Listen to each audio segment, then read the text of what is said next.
우리의 신앙을, 우리의 인생을 바꾸는 중요한 두 가지 무기가 있습니다. 결심과 습관이에요.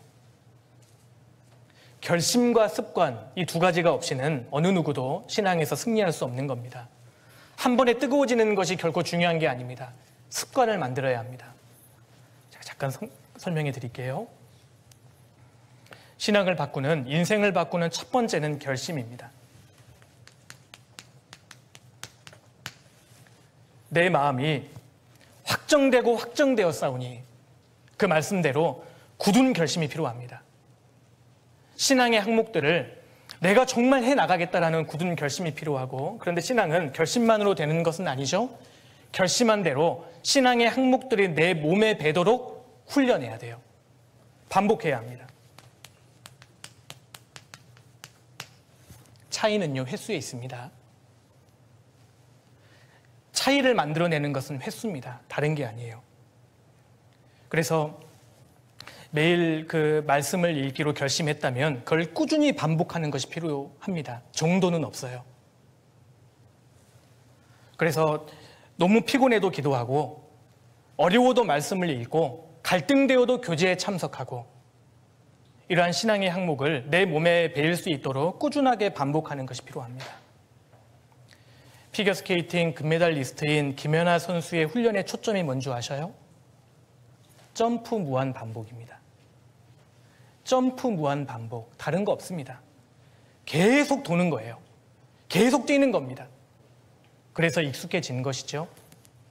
피아노에 익숙해지기 위해서는 건반을 무한히 두드려야 합니다. 그래야 익숙해지는 거예요. 신앙도 마찬가지입니다. 그래서 결심한 대로 무한히 반복하는 것, 내 몸에 완전히 배이도록 반복하다 보면 습관이 됩니다. 습관, 결국 신앙은 습관에 있어요. 내가 영적으로 좋은 영적인 습관을 길들이느냐, 그렇지 못하느냐에 따라서 내 신앙생활의 성패가 달려있다고 할 수 있습니다. 꾸준히 해야 합니다. 습관. 결심한 대로 반복해서 습관이 되잖아요. 그러면 어떻게 되는 줄 아세요? 그 다음부터는 맛을 알아요. 이때부터는 맛을 느낍니다. 말씀이 얼마나 단지, 말씀의 꿀맛도 알게 되고요, 기도의 단맛도 알게 되고, 교제의 맛을 알게 됩니다.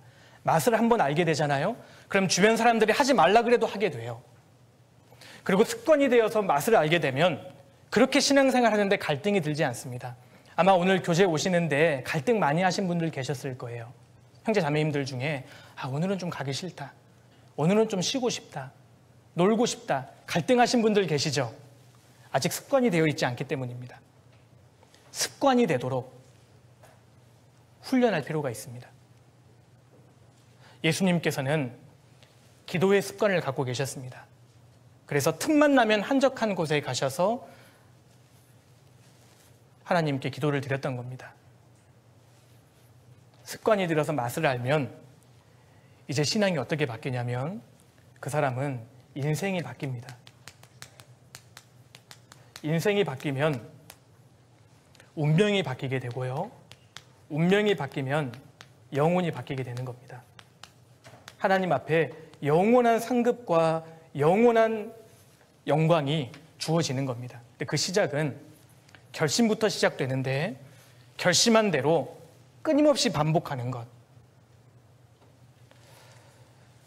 100번만 반복하면 그것이 우리의 무기가 될 겁니다. 100번만 반복해 보셔요. 그러면 마침내 그것이 나의 무기가 됩니다. 형제 자매님들, 어릴 때 구원을 받고 왜 하나님께서 생명 있는 교회 가운데 거하도록 기회를 주셨을까요? 왜 우리 형제 자매님들을 어릴 때 하나님께서 구원해 주셨죠? 그냥 이 가정에 태어나서 부모님 따라오다 보니까 나도 모르게 교회에 왔다, 그렇게 생각하십니까? 아마 우리 형제 자매님들 구원 받으실 때 크게 갈등하신 분들 안 계셨을 겁니다. 어린 나이부터 부모님 손 붙들고 교회당에 와서 내 의지와 상관없이 성경 강연의 말씀을 들었을 것이고, 크게 고민하지 않고 구원을 받은 분들이 아마 여기 대다수실 겁니다.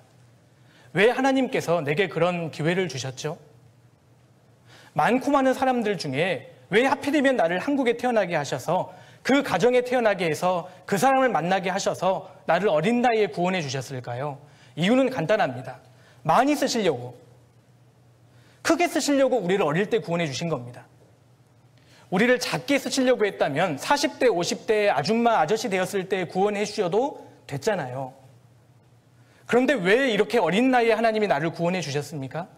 그리고 왜 매주 생명의 말씀을 공급받게 하시고 내 잘못을 하나님께서 때로는 책망하시고 바른 길로 인도해 가시는 거죠?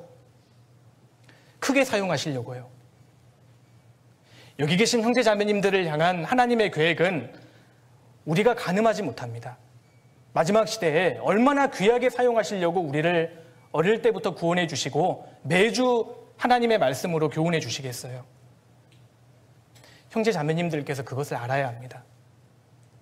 하나님이 나를 사용하시려고 합니다. 그렇다면 어린 나이에 영적으로 습관을 들이는 것은 내 책임이에요. 하나님도 형제 자매님들을 많이 사용하시기 위해 어린 나이에 불러주셨고 동시에 누구도 알고 있는 줄 아세요? 마귀도 이 사실을 알고 있습니다. 그래서 어린 나이에 구원받은 형제 자매님들을 마귀가 얼마나 공격하는지 모릅니다. 어린 나이부터 하나님 말씀에 불순종하는 습관을 들이게 만드는 겁니다. 그래서 아마 여기 계신 형제 자매님들 가운데에도 하나님 말씀 불순종하는 것이 습관화되어 있는 분들이 계실 수 있어요. 마귀에게 엄청 많이 당한 겁니다. 나만의 약점 한두 가지씩은 가지고 계실걸요? 주변 사람들에게 아무도 이야기하지 못하는 나만의 약점들이 있을 수 있습니다. 부끄러운 죄가 있을 수 있습니다. 그걸 버리기를 결심하셔야 돼요. 그걸 버리지 않으면 하나님 앞에 내 마음은 뜨거워지지 않습니다. 하나님이 내게 아무리 좋은 것을 주시려고 해도 내 죄가 그것을 막고 있는 겁니다. 결심하셔야 됩니다. 신앙생활을 잘 하지 못하시는 분들의 특징은 이렇게 살아야 하는데, 저렇게 살아야 하는데 마음에 부담은 있는데 결심을 잘 안 해요. 주일날에 와서 말씀은 듣는데 그냥 돌아갑니다. 결심을 안 합니다. 그래서 똑같이 살아가죠. 그리고 어떤 분은 결심까지는 합니다. 그런데 습관으로 연결되지는 못해요. 왜 그렇습니까? 반복하지 않기 때문에. 그래서 연초에 성경 읽기로 결심은 해서 창세기 출애굽기까지는 하거든요. 그 다음으로는 연결되지 않습니다. 습관이 되어 있지 않기 때문입니다. 그래서 신앙생활은 내가 어떤 영적인 습관을 들이느냐, 여기에 달려있다고 할 수 있습니다. 그래서 예수님께서 습관을 좇아 기도하신 모습을 통해서 우리도 좋은 신앙의 습관을 들여야겠구나, 특별히 기도의 습관을 들여야 합니다.